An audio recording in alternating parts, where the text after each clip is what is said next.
Last Monday afternoon, Matt Shalou, a 21-year-old student at the University of Minnesota, a former student here at St. Mary's and at Holy Family Middle School, a graduate of Hill Murray, a member of our parish, took his own life. I report this sad news bluntly and openly with the permission and the encouragement of Matt's parents, Peggy and Dan Shalou, Matt's sister Marie, and his little brother James, who's an 8th grader here at St. Mary's. As one might imagine, they are completely overwhelmed by his death and simply cannot understand why Matt took his own life. But as they told me, they are not ashamed of this fact and do not want to be silent about the way he died. This was their child and their brother. They want people to talk about Matt's life and death, to celebrate what a good, loving, and talented guy he was, but also to encourage people to have an open and honest discussion about and with our young people about mental health and about the way we treat one another. They desperately want this conversation to happen for their own healing, but also so that some good can come from this horrendous tragedy, that those who are hurting, young or old, might know that they can reach out for assistance, so that other parents, other brothers and sisters, other family members and friends might be spared from this unimaginable pain. I want to start with the Church's teaching on suicide. Our life is a gift from God. It's on loan to us. We do not own it. God calls us to be good stewards of our life, to treat it with respect and dignity and great reverence. We do not get to say when our life begins, and we do not get to say when our life comes to an end. Therefore, taking one's own life goes against God's love and is grievously wrong. But having said that, the Church also recognizes that the person who commits suicide is almost always suffering from physical, psychological, emotional, and/or spiritual pain. Pain that interferes with that person's perception of reality, pain that interferes with their ability to make good and right judgment, pain that diminishes their freedom. Recognizing this reality and the fragile nature of the human condition, the Church does not condemn to hell the person who takes his or her own life. Rather, the Church commends those people to the mercy of God, confident that Jesus came to save and not to condemn, to raise up and not to destroy, to give life and not to bring death. Therefore, the Church wisely and compassionately teaches that we should never despair of the eternal salvation of those who take their own life. Rather, we should beseech God on their behalf, offering prayers, masses, acts of penance, and works of mercy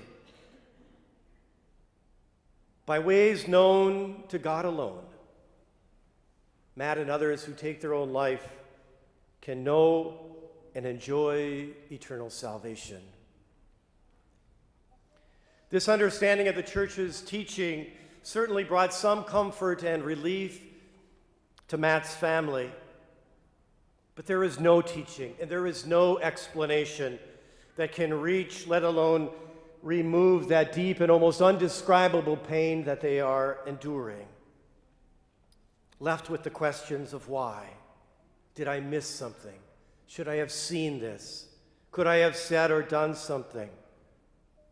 And those questions will never, ever be answered which only compounds the pain and the suffering. And so rather than go down that dark alley of what ifs and what could have been, the healthier and more productive path for us to travel is one of conversation and education.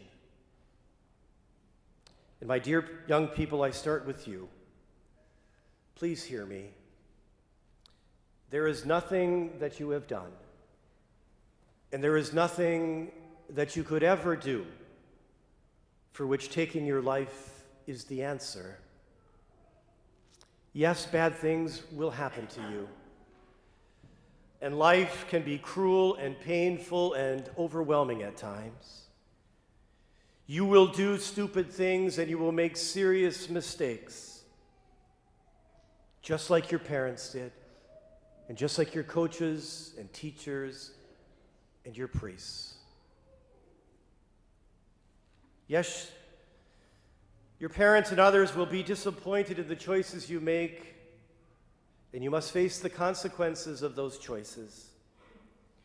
But despite the bad choices and the disappointments they may bring, your parents will never, ever stop loving you. Suicide never resolves problems, but rather multiplies them many, many, many times over. Suicide does not erase pain, but rather spreads that pain farther and wider and deeper. My dear young people, so precious in the eyes of God, know that you are loved. You have inherent dignity. Your life matters. You matter. As I said to the young ones here, we are all parts of the body of Christ, and we all have roles to play. We are all important to the body. And so whether you are rejoicing, but especially when you are struggling, please go to your parents and talk to them. Share with them what is going on in your life, both the good and the bad. And if for whatever reason you cannot talk to your parents, go to an aunt or an uncle, a trusted friend, a coach or a counselor at school. Come to me. Do not let whatever is happening to you or whatever you are feeling become such a monster that you feel the only viable answer is to hurt yourself.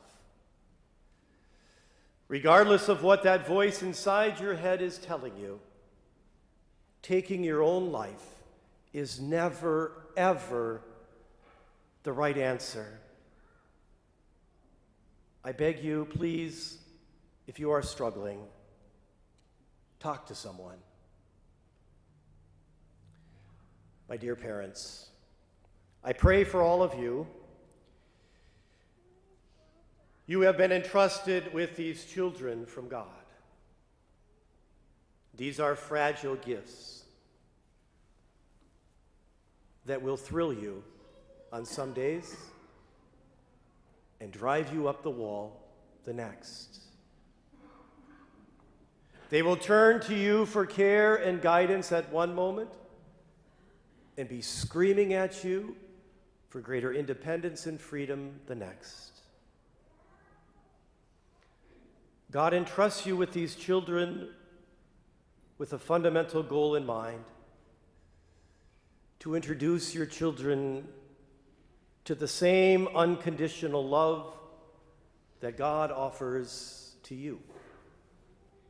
A love that sets goals and expectations, that disciplines, but a love that also encourages and rewards, a love that is patient and understanding, a love that shows mercy and offers forgiveness, a love that is grounded in your desire that your children reach their potential. Tell your children that you love them. Show them that you love them. Do not make them guess. I have never heard any child complain that their parents love them too much.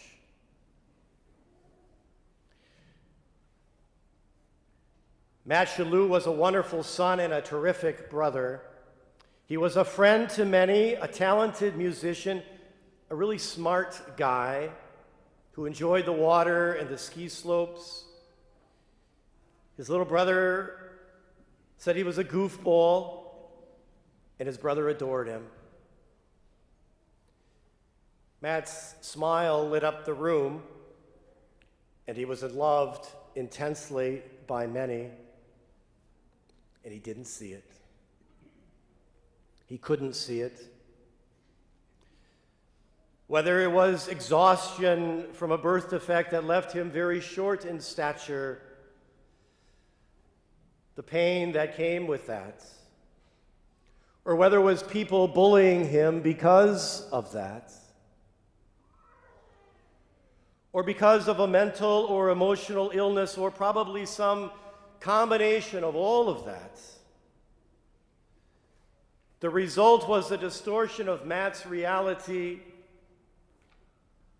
that didn't allow him to see how much he was loved,